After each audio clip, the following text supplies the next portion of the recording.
Welcome to the Rounder Report, Season 1, Episode 11. I guessed whether it was Episode 11, of course. I just wiped the old one off. Actually, it said Episode 9 on the old one, but we know we've done 10 episodes. So there you go. Good morning, good evening, good day. Depends when you're watching it, I suppose. Sorry. Oh, what have you dropped? Have you dropped your coil? Don't be rude. So yes. What have you been up to then? It's been over a week. Well, new setting, new haircut. Yeah. So now we're behind a wonderful red screen. Yes. And Yes. I decided to chop my head off, so I don't have to hair off, not head off. Chop my hair off. I chopped my hair off. Please don't do that. So I don't. It's a bit permanent. So you can't grow your head back. But then I don't have to wear my cap anymore. Oh, so what made you actually? What made? Oh, I can see I can see the bits obviously that are starting to go missing. Because I've got when I grow mine, I've got a big patch that doesn't grow here. No, mine still grows. It just grows a slightly different colour. Oddly enough. What about this bit here? Is that that just might have not been cut properly? It's still all fuzzy, so there's hair there. So there's hair there. Yeah. So or is it going grey there? It might be some greyness. Okay. So I'm pleased to say I've not got much silver, anywhere, which is good. Because it's usually you find one of those telltale white hairs somewhere, don't you? It's when they start growing out of your ear. Oh, I've got that. Have you? Oh, God, the hairs that grow. As I said in the old people growth. monologue, the hair grows where you don't want it to grow, and not where you do want it to grow, and you get. The thing with hair, you spend an inordinate amount of time trying to remove hair from your ears, And, I'm not there yet. That grow, sort of horizontally out from your earlobe, and they're best pinched out. And that's from going to the barber as a kid, because they used to remember when they used to go around and then they'd do the bit behind your ears, and then they'd run the clippers over your bloody ears. I've only been to a barber once. Really? My whole life once. Well, I used to go, obviously, as a young man, until I started shaving my head, which was probably in my early 20s. But hey, yeah, the hairs that grow out of places, the ones that grow out of your flaming nostrils are the worst. Yeah, I've had one or two of those. You've had one or two of those, yeah. It's really painful trying to get those out. You have to be done with tweezers, mate. Have to be done with tweezers, not those stupid nostril shavers that you stick up your hooter, because they don't work. They don't work. You have to really give them a yank out with a pair of tweezers. Some of them are that long, you'd be forgiven for finding Tarzan swinging from them. Really not good. Hate it. So, what else have you been up to? Been doing a bit of baking, I gather. Well, why do you say that, considering I literally just gave you a croissant? Well, I know I've eaten the croissant, but you've been baking other things as well. But viewers don't know that, because I've already eaten it. Very good, by the way. Yeah, how was it? It's very tasty, very tasty. It's a good one. Yeah. I'm proud. Yeah. Compared to my disasters before, going to that course really made a difference. So you tried making croissants before that? Yeah. And it would taste okay, but the consistency wasn't right. Now I think you can attest that I've done a really very tasty, proper good job. Yeah. So I can only look up from this point onwards and try to improve. I'll have to learn how to do them myself, but we can have a competition. You'd lose. Probably. I'll beat with one of my cakes. Literally. Hold on. Your chocolate cake was good. Oh, well, yeah. So the last time we did an Lucy, episode. my friend Lucy, Why are we is talking head about chef. Lucy? She said it was restaurant quality, my chocolate cake. So that's because she's your mate. You think she was flattering me? So as I was about to say, yes, boss. The last time we spoke, yes, we were going to the theatre to see our old colleague Joe. Yeah. At his performance. What was it called?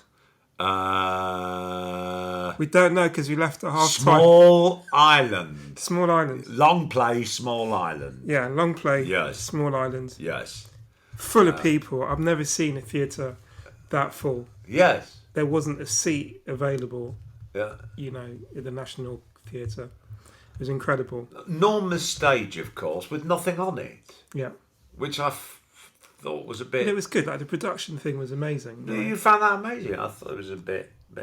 Well, it's not like I go very often, but I thought it was. I'm a big theatre guy. I do like a show. Yep. Yeah. I do like a show. Okay. But so, at the interval. Yes. We took some of your chocolate cake and we ate it on the terrace overlooking the Thames, which was lovely.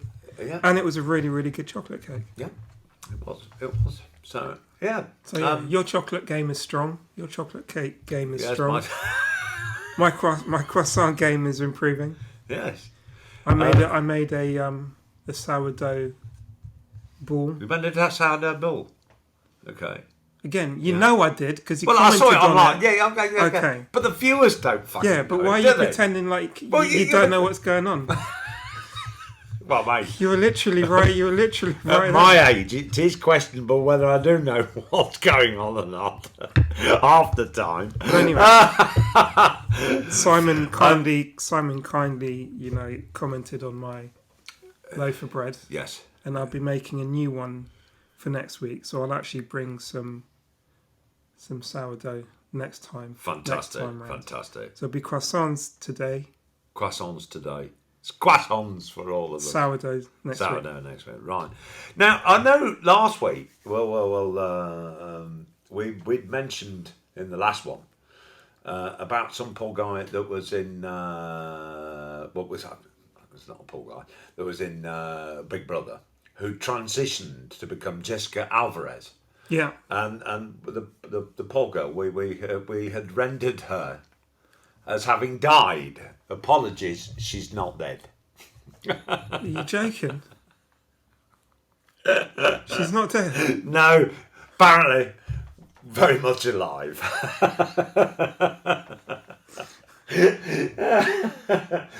So, sorry about that. A bit of a faux pas, which I fact-checked afterwards. Shouldn't you apologise to her directly if that's the case? Well, I don't know, do I? Doesn't matter. You should just, in the camera, do like Jessica Alvarez. We're really sorry. We're really sorry that we had done your obituary. Yes, she's very much alive. So there you go. Well, I hope she's doing well and things are sort of... Well, she has a happy life. What else is there to say? Well, yeah, exactly. And, but obviously, quite a lot's happened since we met last time. Yeah. Nazarene Zaghari Ratcliffe has come back to Britain. The British spy, yeah. She's not a spy. She was there on holiday. Yeah, holiday. That's what they all call her. She was on holiday. Of course she was. So she's back. She's back in town. That's why the government pays £400 million to bring a tourist home. Well, Liz Truss, silly cow. Liz Truss, who we can't help but mention on every single episode, to be honest, said that she made it her mission since becoming Foreign Secretary 3 weeks ago to deal with this issue. And I mean, begs the question. All she needed to do was get the checkbook out, because that was all that was required to solve the problem, and has always been required to solve the problem for the last 6 years. Can you explain? Pay your debt. Can you explain something to me? Because I was listening to a podcast the other day where they say that you could look at it from another point of view, whereby that debt should have been cancelled because it related to a different government. But related to the Shah. When the Shah was in charge of... precisely, but that was... Before the revolution. But so the argument was that it was a different regime. Yeah. It was a different, essentially, time in history, and that debt essentially was cancelled when the new regime took hold. Well, no. And that should have been... They paid the money, we didn't supply the goods. But because a number of sanctions were put in place, it would essentially have negated the transaction. Well, so there are some, whether you agree. Look, I'm not saying that you have to still agree owe with them. it. We'll give them the money back. It's their money. I'm not saying that you have to agree with it. I'm just there's a point of view that says, you know, a different regime was installed, sanctions were then put in place, therefore the money should no longer be transferred over because it related to a weapons transaction which now goes against sanctions. And if we that's what the complication was, wasn't it? To actually getting this sorted. But do we not agree that there's more to it? That it's not just a tourist returning back home, that there's surely something deeper to the entire... Well, not really. I mean, they kept her as a sort of... political chess piece. Right? A chess piece, because they wanted that money back. But, yeah, and... she's expensive. Let's hope she doesn't get hit by a bus in the next week. It'll be a bit annoying, wasn't it? Sorry. Well, then it wasn't, and then Nazarene, but then you know what I mean? But they were quite critical of her as well for, she was quite, how do you say it? She wasn't that nice about the government either. Well, I don't blame her. They've sort of left her there stewing and rotting in some Iranian prison. Yeah. Right? And while all that they needed to do was write a cheque out. And it took 5 foreign secretaries to do that. But she sort of shut her husband up. Because her husband was saying, thank you very much to the government and everything that they'd done. And then she sort of interjected and said, well, hold on a second. Well, yeah, I'm the one in this situation, and you could have done more, and you didn't. So, no thanks to you, kind of thing. Well, I mean, she was the one that was stuck there. Okay, he gave up his supper for a few weeks, which I could never understand why he went on hunger strike. That to me seems really odd. He was trying to look after a 7-year-old. It's not exactly. Yeah. It doesn't seem exactly the most common sense thing to do. You poor 7-year-old going, hang on a minute, my dad's starving to death. How's that helping the situation? Really? Well, I guess you don't use logic when in those kind of circumstances. Well, right? clearly. But anyway, she's back. That's good.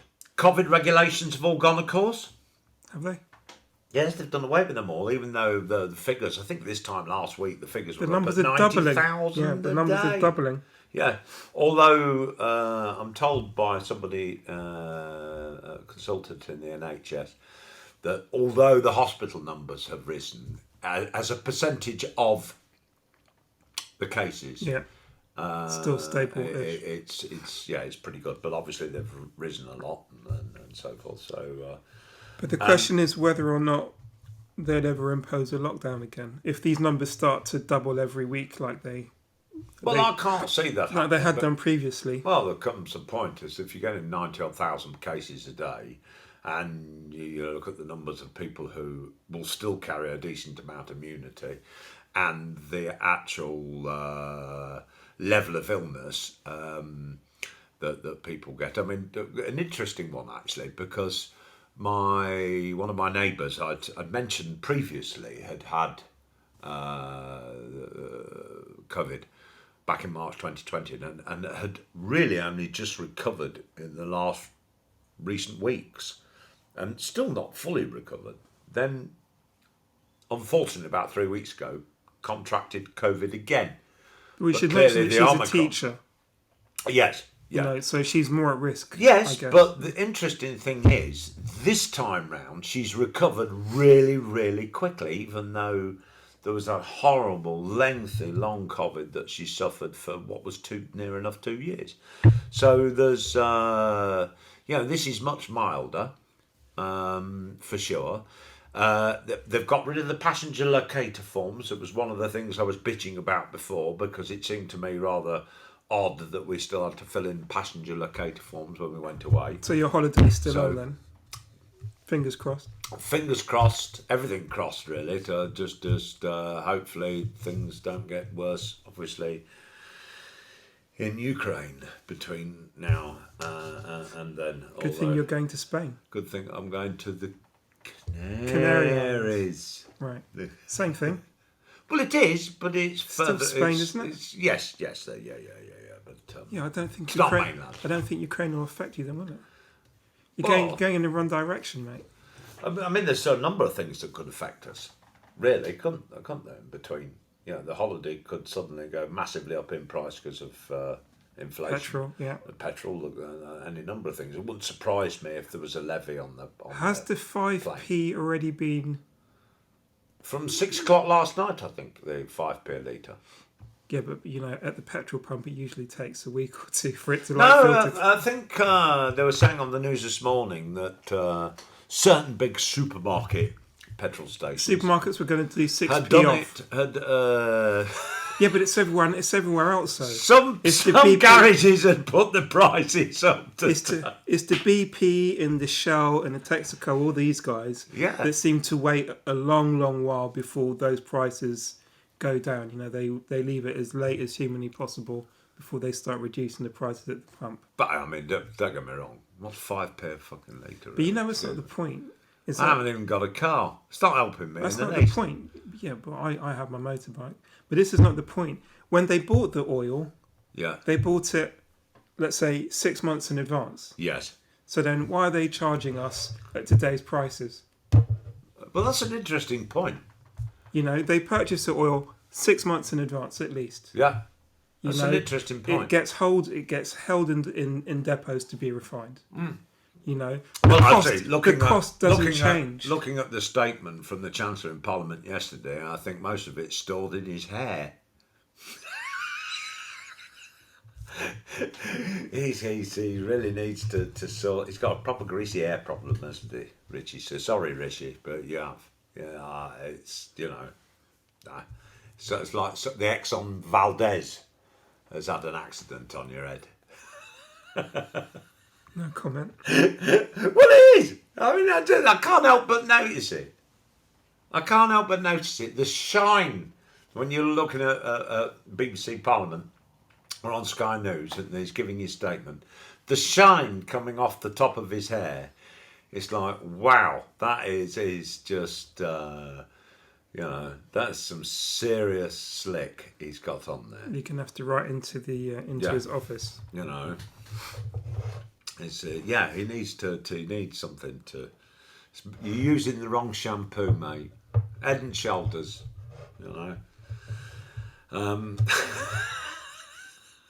Anyway, so what else is? Of course, there's been the continuing war in Ukraine. Mariupol is looking terrible, I've got to say. It's nearly as bad as Skegness. I've never been. Have you never been to Skegness? Thank God. God. We'll cover that in holidays. I've been to Skegness. Why? It's a shithole. Well, why'd you go? Well, I was a kid at the time. I wouldn't go there as an adult. You know what I mean?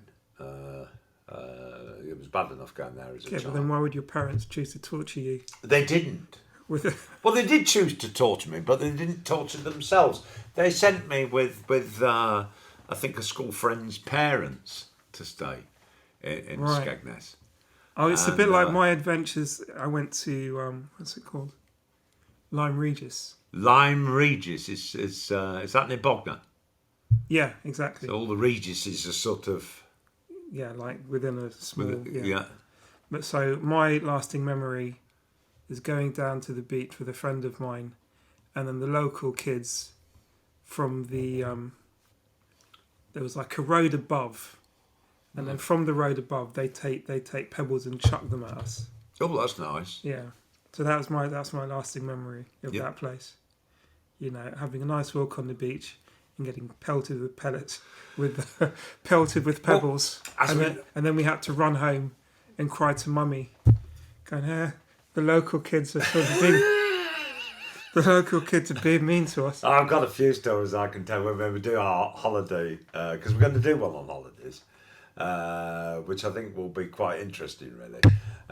Because I've got some good anecdotes from different odds. But Skegness, trust me, mate, it's dull.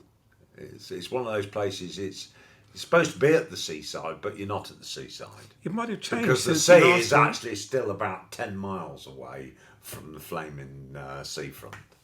How does that work? It's just miles of sort of this sand. wet, horrible sand. It just, I found it, yeah.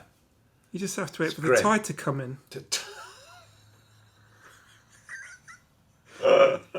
Just going at the wrong time. Let me tell you, every time is the wrong time to be called in Skegness. Oh dear, oh dear.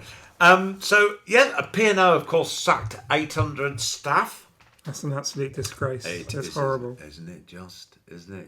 And then you were saying earlier to me about they've hired some new staff at how much an hour?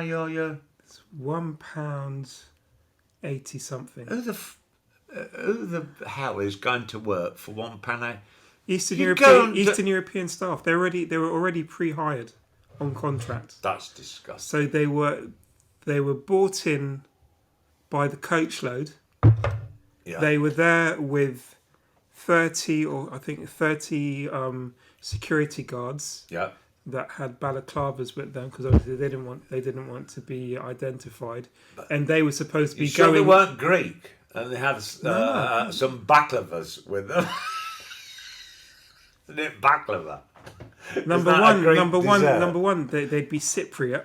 Sorry, okay. Stupid old man. They'd be Cypriot, not Greek. Is it baklava Cypriot dessert then? Pastry. It's a pastry, isn't it? That's not the point.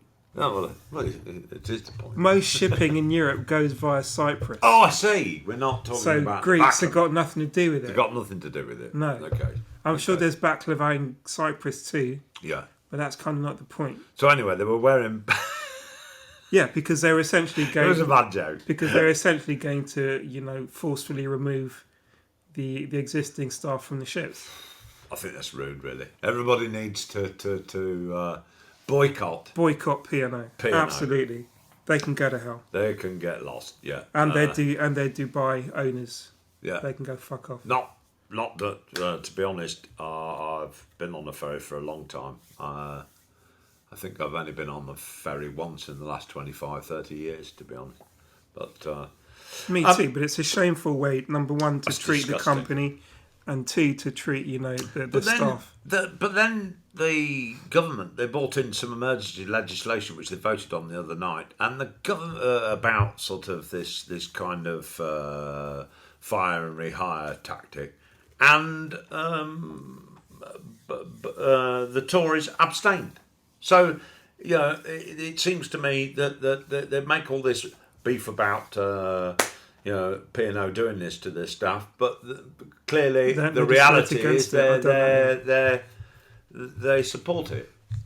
Like I said, in a roundabout way, it shows me that they're actually supporting this kind of fire and hire mentality. But like I say, it's such a kick in the teeth, considering, first Boris Johnson goes to Saudi Arabia, and while he's there, they behead 3 people. Saudi, 81 people. No. Before he arrived, yeah, they executed 81 people. Yes. But on the day that he arrived, they executed a further 3 while he was there. Well, while he was there, they should have made it 4. But then on top of that, then he goes to the UAE. Yeah. To discuss terms. To try and find a way to bring oil and gas. Yes. To the UK. Yeah. No mention. Not via P&O, obviously. Well, that's my point.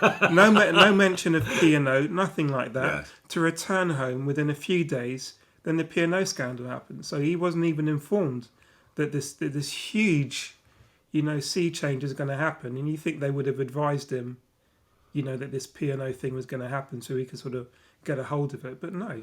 Well, they're an incompetent. The government is just largely incompetent, isn't it? I mean, let's be about right. I mean...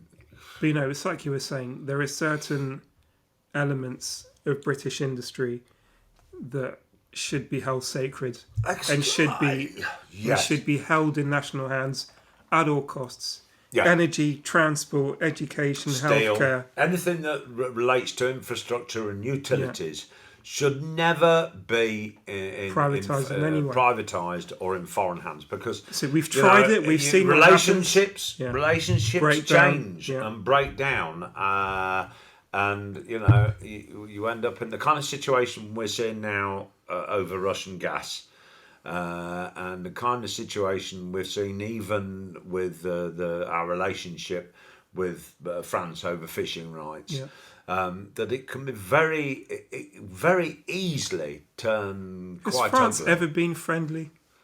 Really? It's always been quite tentative. Well, yes, it's, I never make it right. There are there's So they try to put the foot in whenever they can. It looks like. Well, yes, it's historic, isn't it? Well, yeah, it goes back centuries, yes, right? Yes, it goes back a long way, and I suppose we shouldn't be surprised, really. So what else has happened? I see here. Oh yes, Lewis Hamilton's changed his name. Wanted to reflect his mother's name, who is Carmen, but he's not changing his name to Carmen. Why is he, okay, that would be why is he changing his name? That would be a bit of a shock, wouldn't it, for people? His mother's maiden name is Labalastier. Maybe because he'll fit in better in Monaco. I think he just wants to reflect the fact that it's a splendid name, isn't it? He just wants to reflect the fact that at the end of the day he is where he is, as much because of his mum as his dad, and wants to sort of kind of honour that, and that seems to me to make perfect sense. But so he's no longer Hamilton, or he's I suppose he's going to be Labalastier Hamilton or something like that. I suppose. Which will be a right gobful, of course, for the commentators on F1. Maybe that's which why is back, of course. Maybe that's why he did it. Well, it could be. But it's F1 is back, of course, which is we'll obviously talk about when we do our thing on sport. But that's given me because I do like my F1, and so it'll be good, So anyway, I suppose. The way we're going, we've already been talking how long? Yeah, we've essentially wasted half an hour. Half an hour talking shit. Good. Well, we were going to talk about mental health. But maybe we should carry on talking as we are and do a completely separate on mental health. Otherwise, people's mental health is going to be suffering, waiting for the main topic. It's all right. We'll keep on going. We'll keep on going. Well, of course. What we'll do is I'll put like a little screen in the middle of the edit. What's that? To like skip to sort of 29. We don't want people we don't want people skipping. Yeah, but get into that habit. Yeah, we're going to have to, because it's going to be an hour and something long. Well, no, so we'll keep it short. So the important topic we're going to cut short. Well, I think. And then I think we already know. And then the half an hour of bollocks we're going to keep on there. No, we'll carry on. So we'll carry on. So, you will see a screen to skip to 29, whatever it is. You don't want to be skipping. We'll give people a choice. Well, they've got their choice. They've got their own forward button, but we don't want to sort of encourage it. Well, only for today, because we've been messing around. No, we can encourage it. We can just separate it up into anyway, mental health.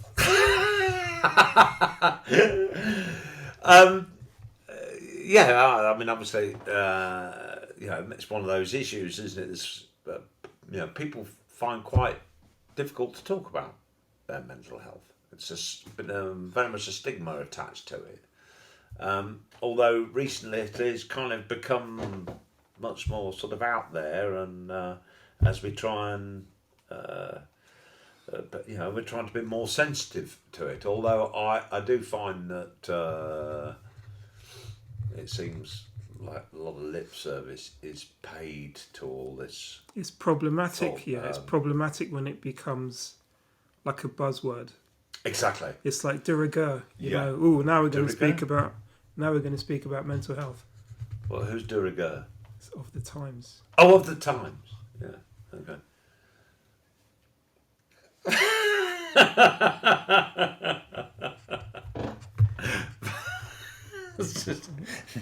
That was You're my right. seat, by the way. Creaking under the strain. It wasn't a tailback from the croissant and the coffee. Just, Yeah. So yeah. when it becomes a buzzword and it becomes fashionable, it kind of loses its.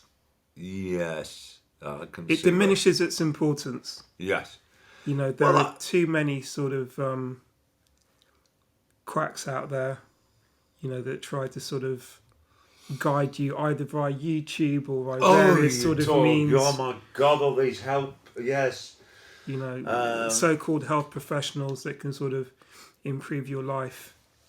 You know, you need to be very careful where you go to find help. As long as they'll improve everything for you. As long as you write them a check for 150 quid. That's it. Yeah, funny that, isn't it? All these apps and things like that you can subscribe to. I know, it's appalling. And then of course we've got, obviously legislation has kind of changed but I don't think that works.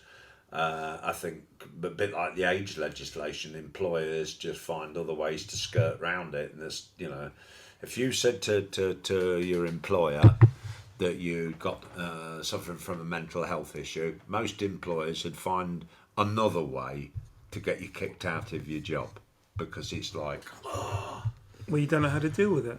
They don't know how to deal. They don't want to deal with it because the only thing they're interested in is the bottom line. Profit-wise or what have you. And I don't really believe that most employers are actually, hand on heart, really sensitive to it. It's like, oh shit, we've got somebody here. This is a problem. Yeah, how or if it could how can become, we lose them? Or if it could become an issue, you want to know how to mitigate that, right? I guess. It's the same thing with age. You've got all this age legislation now. They can't discriminate against you on the basis of age, but they still do. I found it myself, But have you actually ever suffered from? Do you think you've ever suffered from any mental health issues like depression or? To be honest, I wouldn't know. I've always found a way to deal with issues myself. I always look inwards anyway. So I don't think. I've never had to. Well, put it this way: I've never had to ask for help to deal with an issue. I've always found a way to resolve things myself. Well, yeah, I think I've... never medicated, nothing like that. I've always found a way to resolve any issues that I've had. You've not reached for the brandy? No. Well, as you know, I don't drink. At all? No, not really, well, do you? New Year's Eve, if that counts. Yeah. Well, no, yeah. So I try to stay as clean as possible. Yeah. No alcohol, very little cigarettes or anything like that, just on the odd occasion. Yeah. Other drugs? No.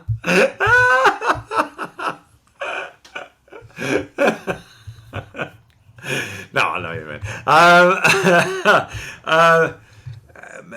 But I think most people who suffer depression, actually, that's partly the thing, isn't it? They deal with it inwardly. They don't necessarily share it with anybody else, because to share it with somebody else is usually.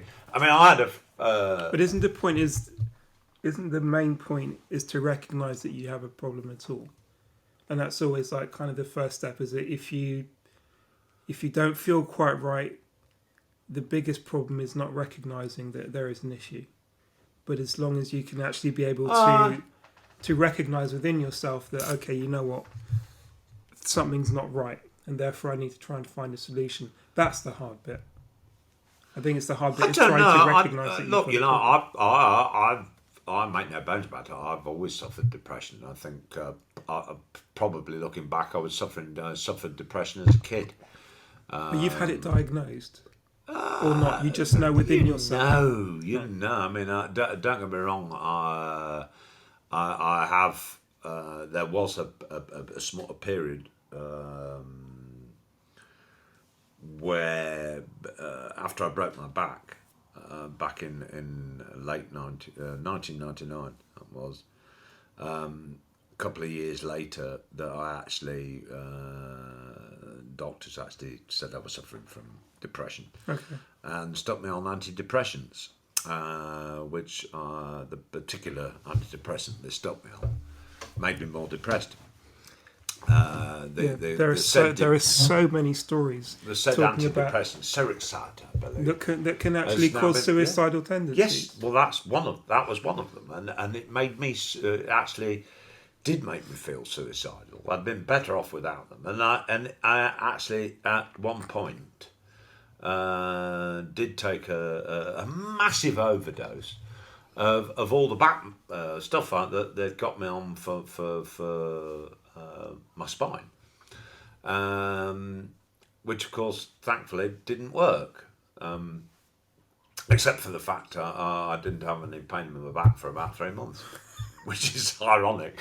But it didn't work. I woke up the next day and it was just sort of like, well, that didn't work just as well.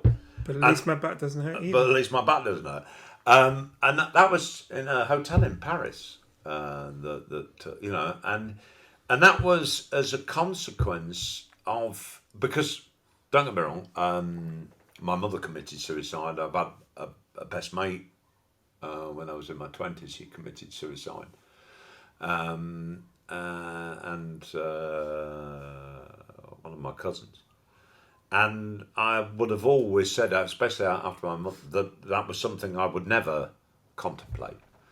But I have to say, the antidepressants they stuffed me on, this particular drug, which now is banned because of that very issue. They took it, they stopped prescribing it. No, by the way, I don't know whether it's your particular brand, but I was aware that there was a set of antidepressants that were being used specifically for teenagers and preteens. Yes, and it affected teens and preteens far worse. So there was a much higher level of suicidal tendencies. We're talking again, 15. I think 15 years or so. Could have been the same group of medicines. But this was called Seroxat, I believe, and but it did. I mean, it zombified me to such an extent. There was a point I was in Paris, as I said, and I couldn't think why I was there. I was out in front of the Eiffel Tower, and I couldn't remember my own name. And so it took me down a horrific path, which, and after that I stopped taking them. And then I was fine. But you knew... But I always knew, I mean, don't get me wrong, that particular bout of depression had been driven by extraordinary pain that I never felt that I was going to get out of. But my point is because of the broken spine. But at some point you knew to stop taking that medicine. Oh, I knew straight. I knew after what had happened, that it was like, okay, this is the medicine that's doing this, because I this intense feeling of being utterly zombified and completely, not even knowing your own name. I've not even had really banging nights out. Yeah. And been in that situation of not remembering who the flaming hell I was or why I was where I was. But then there might be many people who don't have the wherewithal to realise that it's the medicine that are causing these feelings. So they'll continue to take the course because they feel that's the only way to resolve their issues. So then they end up down a really, like you said, a really difficult path that they have to live through. 2 years after, I think it was a couple of years after, that's when they stopped prescribing them, and there was all out in the papers what these drugs were doing and so forth. So, I mean, don't get me wrong, they put me, because I was in extraordinary pain, and I didn't think I was ever going to get out of that extraordinary pain from what had happened. And obviously looking back at it, even a short time after, it was like, well, get off the damn thing straight away, and basically that's what I did. I weaned myself, because you're never supposed to stop instantaneously, because that would make it worse. Just in a matter of about 2 to 3 weeks, I weaned myself completely off the damn things, because I recognised that they were a bigger part of the problem, that they weren't solving anything.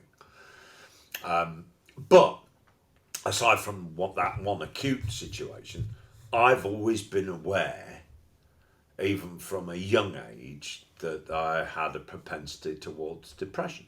That it is something that I can wake up and for no explicable reason, I feel really, really kind of really down and depressed, and there's no explicable reason for it. Some of it, of course, there are many causes of depression, including sort of chemical imbalances as well as other things. So, and I find at certain times of the year, I think a lack of vitamin D. So you think it's a hormonal imbalance of sorts? I can't say definitively, put my finger on it. But it does seem to be something that when the sun's shining, But then, what have you done to resolve these things? I do a lot of exercise. It's one of the reasons I exercise regularly, because homeopathic medicines or alternative. No. I don't. Meditation, yoga, things like that. I think I've never really, except for that one time, I've never really been one that likes to take any medication. In fact, I even resisted, on the most part, having, except for that period where the pain was so bad, even pain medication for stuff I generally would resist. I'm not somebody that reaches for the tablet bottle or the booze. It's just I have to accept that sometimes for whatever explicable reason, you feel really, But that's why it's important to have routines like exercise and what have you, because then it counterbalances that feeling of wanting to be feeling a bit listless. But what about having a support structure of, family or friends that you can then speak to, or is it something that you keep to yourself? I think generally? mainly, I think when you don't, if you're feeling the edges of depression, you've had your own coping mechanisms without necessarily running to someone else and going, I feel, you're feeling this, that, or But the even other. if it's for company or something, You recognise it. Yeah, but it doesn't. You don't have to necessarily pull your heart out. But it could be a simple thing where you say, "Let's go for a walk," or "Come meet me for a coffee," and that would be enough to sort of probably yes, pull you out of a yes. dark But then, space. as I said, you find because it's something that I've dealt with for a long time. You find your own capability, which is one of the reasons I exercise regularly. And I think the fact that counters Again, it's a lot all of hormonal, isn't it? It's endorphins and adrenaline and everything that's sort of... It is, but it's also routine. It's also because one of the things is it's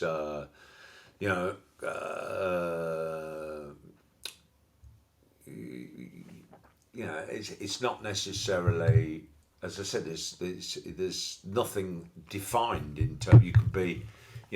People say, "Oh, well, is it because you're not, you're not working, doing a full-time job anymore, or it's not because?" There are periods that I felt, but even when I was working, I had to get depressed about something else. Yeah. So it's kind of in you, or it's not in you, and you have to kind of mitigate it in all sorts of different ways, rather than necessarily. Sometimes, of course, you indulge it. Yeah. Don't get me wrong. As a creative. And I think the two go hand in hand. That I've actually used and indulged it. So when I'm doing something, so I'm writing, say. I think we need to say that we can't endorse this. No, to the viewers, exactly. To the viewers and listeners. This is my personal. As a personal. It's view. a personal my personal view of looking inward to myself, but. The point is, sometimes I will be writing, and if I fancy writing something, or I'm writing something that's more humorous and more light and more, I'll actually, I'll usually have some music on. If it's a Sunday, the door will be open and what have you. and I'll pick music that actually reinforces the mood, that actually then that particular thing of creativity. Now, there's other times where I feel more depressive, and then I might indulge that, because it's like with a particular thing I'm writing or working on, I can go to that, and it will be... It feeds your creativity. It feeds that particular area of creativity. So then I'll actually indulge it even further by adding into it music that's perhaps more melancholic, to actually indulge it and almost reinforce it. Because then it makes, obviously, what I'm doing creatively that much... But I think that's intuitive anyway, right? I mean, yes, you tend to pick the music that your mood is in at the time, right? As if you're feeling... Most people do. Yeah. It's like one day you want to listen to classical, the other day you want to listen to hip hop. Just depends on what you feel. Yeah, but you can, if you use you can use music in another. It's not just necessarily what you feel. You can actually use the music to induce the particular direction you want to and sometimes you can over-induce it, so you need to change the tempo to avoid going down the sodding rabbit hole. You know what I mean? And end up, opening doors and throwing yourself off the balcony.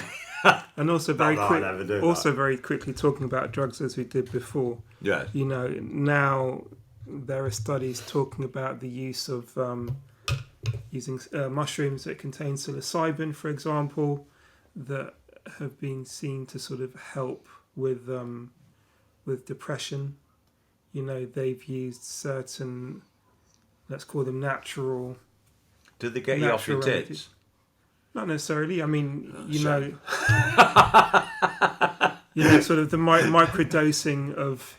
Some people microdose LSD. Yes. For example, which can again help with depression. DMT, dimethyltryptamine, is being used to help wean people off heroin, for example. He says he doesn't know about drugs, folks. Yeah, but I read. But there are currently a lot of studies being done, to see whether or not certain drugs, well, let's call them more natural than sort of pharmaceuticals, can be used to assist with mental health issues. Cannabis As well, I guess. Yeah. Potentially weaning people off really, really hard drugs like heroin and crack and stuff like that, real killers. So I mean, a lot of research is out there. Obviously, it's not necessarily legal here yet, but there is a lot of work being done to see whether or not, certain drugs can be used to help in the fight against mental health, because obviously it's a big issue at the moment. And I think a lot of people are sort of diverging instead of converging with COVID and everything else. It's sort of, splitting people apart. People are more alone than ever. Yeah. Fewer relationships, fewer couples. There is less of a support. Can't you end up with a drug problem though? But if you're sorting one issue out. Well, no, a number of these things. You end up with a drug problem. No, a lot of these are absolutely non. Well, I know. How do you call it? Addictive. They're non-addictive. Well, I don't consider, generally speaking, I don't see. There's physical addictions and mental addictions. You can be mentally addicted to something because the feeling is good and therefore you want to do it again. Yeah, I agree. Or there's physical addiction where you are entrapped by it and you actually have to have the physical fix. Yeah. I agree. Everything has to be done with moderation. Yeah.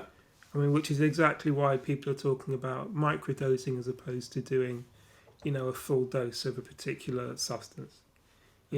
Whereby you take something over the course of a few months, at a small dose at a time, no sort of odd adverse effects. It's just sort of a small, continuous, amount that you take to try and slowly improve your general feeling, your general well-being.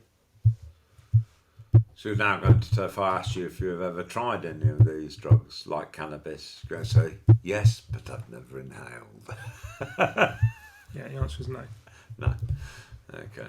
Not that you're willing to admit. No, just no. What a pity. Yeah, you don't know what you've been missing. No. I jest, of course. So, yeah, I mean, as I said, personally speaking, as I said, it's I think we live in an age where a lot of people, frankly, I think depression, I think, is almost quite normal. I think. Do you think society's pressures are so much that we're not actually equipped? Humans aren't really equipped to deal with the world that we're actually living in. How do you mean? Well, we have no choice, do we? Well, of course we've got no bloody choice. Yeah, we've got no choice but to exist in a society that we've created. But do you think that isn't the question whether or not we are creating a society which is beneficial for those who exist within it? I think that's more the question. We know the answer to that. Yeah, well, obviously not. It's a bloody mess, isn't it? But then surely that's our fault. Yeah. We have to take responsibility for that as a whole. That if we're unhappy with society as it is now, we need to do something as a whole to try and fix it. Yeah. I think the problem generally is that we've become far too reliant on the state. And I've argued this for a number of years, is that it seems to me that over the course of the last 30, 40 years, the size of government just keeps on increasing.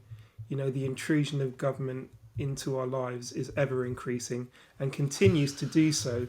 But yet, the individual responsibility of each and every person in society continues to diminish, so that we are then sort of looking at external. I don't necessarily think. But looking at external factors or looking at the state to resolve our issues that we should be able to resolve for ourselves. Well, not everybody's equipped, and where the government.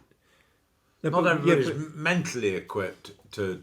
Yeah, but I think this is our fault. It's society's fault that people are not prepared or able to exist in the environment that we create. Well, I don't disagree. I mean, unless it's engineered that way, which is even more sinister. Life would have been a lot simpler when we engineered it this way, which is even more sinister. So we're engineering a society, I don't to force people. That bright, to be honest. Yeah, but you think most people we would end up more in tune with the planet and rather less inclined to screw the whole thing up. Wouldn't you assume that most people essentially want,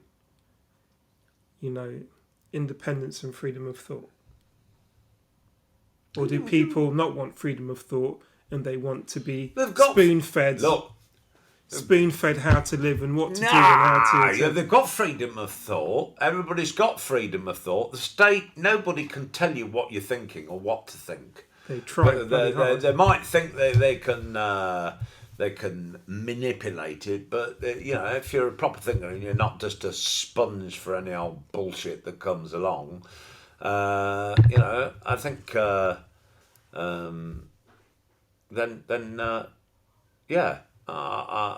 nobody's going to be able to because the process of thinking itself is to question things that you're being told and dig around and look at it and analyse it and what have you. Problem is, far too many people just, Yeah, but most people are perfectly happy to accept the narrative as is, as they're told. Well, that's that's a problem. That's their own foolishness. But again, it's a problem that we created. The question is, why is it like this then? Surely this is a mental health. We live in a world these days where but certainly in the West, we live in a world where you can you can Google anything. You can teach yourself how to make a croissant, a sourdough ball.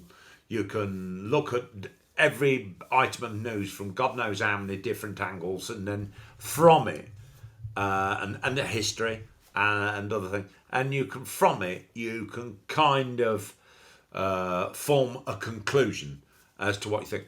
The fact that people choose not to, and seem to me to be sometimes thicker than ever, I find utterly shocking because it's all out there. I mean, it's at your fingertips. When I grew up, when I was sort of 15 years old, you didn't have any of this.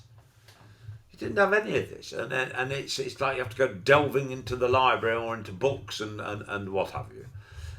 So information, you could argue, was much more controllable back then, by what books are available to you. But now we're in the information age, so if people actually want to take a particular subject and look at it, yeah, but there's too much information. That's the problem. Oh the problem is where do you go to find information? How do you know that information is correct? Well, you don't. That's why you have to use your noddle. Yeah, but most people can't be bothered. Isn't that the whole point? Oh, well, that's their own lookout then. Yeah, that's their own lookout. I'm sorry, at the end of the day, it's incumbent upon all of us to sort of. It's no good being out in the jungle and get eaten by the lion. But and go, well, it's because I wasn't looking. Yeah, but it's like education, right? It's like in school you're not taught law, for example. So how do you know whether or not you fall foul of the law? Well, because the law changes. So by the time you finished your exams, it might be wholly irrelevant. Don't you think? 2 and 2 is always 4. But that doesn't change. But the law is not relevant. There are certain things that always hold fast and true. Yeah. But yet in school, law is never taught. No. Well, they don't teach life skills, do they? Well, they don't teach cooking, for example, properly. But this is exactly what I mean. People don't know how to fucking cook an egg. General tools for life. Yes. The law, learning how to, exist, during the day-to-day, bills, interacting with people, elements of psychology, for example. Wouldn't that be useful when you're young to try and develop a human being that's actually independent and able to be, self-thinking? No, I totally agree. Doesn't exist. The education system is what I mean. Is very flawed. But it's done with the view to be reliant on the state and to become almost like an automaton, to produce for society. I don't think it's that deliberate. I just think. I think it is. It's that deliberate. Isn't it strange to go back to, because we slightly digress, that certain cultures, certain societies, the propensity in terms of depression, suicide, for example, Japanese men. The suicide rate amongst Japanese men is higher, I think, than... It's much, much higher in South Korea, oddly enough. South Korea is number one. Right, okay. But yeah, Japan has had a big issue, but that's because that goes back to the culture. The very male culture whereby you don't discuss your issues because it's seen as an issue of pride. It's a question of pride, honour and respect. You're right. There are certain things that aren't mentioned that you need to find a way to deal with it yourself. And if you can't, the honourable thing to do is to go away, essentially. It's you still have to abide by what was, that feudal samurai culture. It still exists there. The biggest issue that Japan has today is the fact that its mental health institutions are incredibly lacking because it's a conversation that they just don't want to have. Bear in mind, Japan is an incredible place. It's one of the best places to live in the world by far. But in your opinion? In many people's opinion, Japan is amazing, without a doubt. However, there are a few things in Japan... The one thing we can be sure about is better than Skegness. Yeah, but there are a few things that need to be resolved, just to sort of enliven, the population. One is dealing with mental health and making sure that there are, the services available for the people that need it. The issue of women that are still seen, it's much better than it was, but it's still not quite at the same level, especially in the corporate world, to men, which obviously is improving, but it's still, a fact that it needs to be dealt with. Still an issue here, isn't it? And then the other one is animal welfare. There's still an issue with animal welfare for certain groups of animals that aren't treated very well. So, I mean, there are a few things that need to be resolved that you don't really hear about, but it's an issue. I never think of Japan and animal welfare It's an issue. Okay. What, or shouldn't we go there?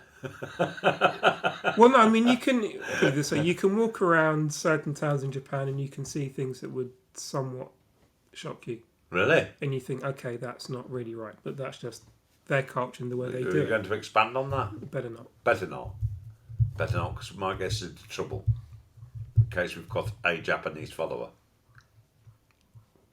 We don't have many followers, so the likelihood of a Japanese one is Well, that'll grow. Please subscribe, please. I'm getting old and wizened. Begging's never a good look, so.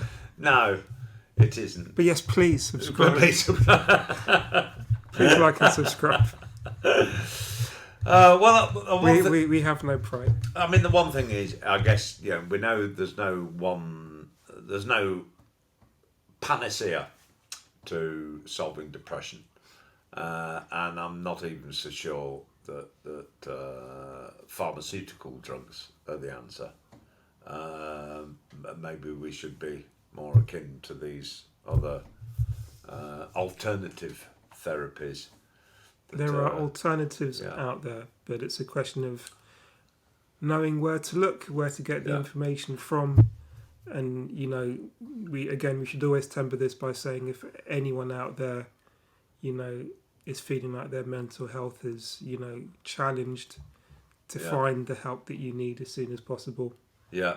Don't leave it too long before you find help. Exactly. Because while there are a few people out there that may be able to sort of resolve it internally, you don't have to. No. There are resources, thankfully, where we are in the UK and elsewhere. There's an abundance of help. You just have to go out there and look for it. It's certainly improved. Yeah. Upon what it was decades ago was just hideous. And then, as Simon said as well, simple lifestyle changes can. Yeah. Whoops. Well, it seems as though you're gonna have to go get that. Well, bear with me one moment. Hold on, everyone. I should have put that on silent. Stupid me.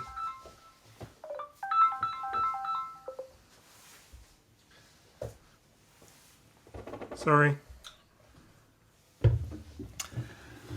Well, I never did.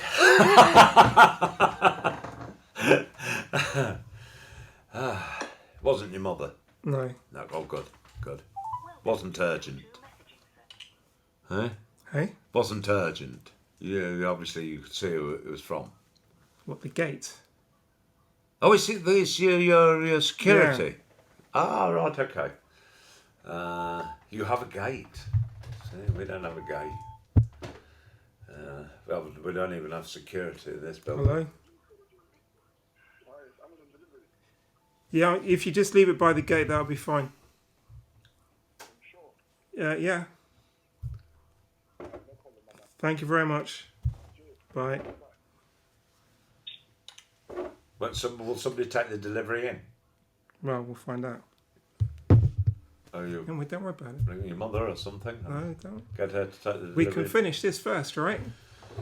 Okay. So I won't give the address over. Well, I hope it wasn't expensive. Amazon. You ordered something that's coming in a giant box and it's only that big. Can we finish the podcast? Right, anyway, I was going to finish off by saying I don't think there's any kind of permanent cure to it. I think it's something that, ongoing process, right? Yes, it's an ongoing process, I would say. But yeah, there is, people are feeling that way. They should access help. They shouldn't keep it to themselves. I think, what they say, problem shared. Problem halved. Is a problem halved. Yeah, exactly. Still a problem. It's still a problem. Make it somebody else's problem. So anyway, on to today's quote. So there we go. And if you've listened to, how long was that? And if you weren't suicidal at the beginning, you certainly will be now, because it's it's over an hour, isn't it? It'll be longer if you keep on going like this. My quote for the day. Just because today is a terrible day doesn't mean that tomorrow won't be the best day of your life. You just have to get there. Bye.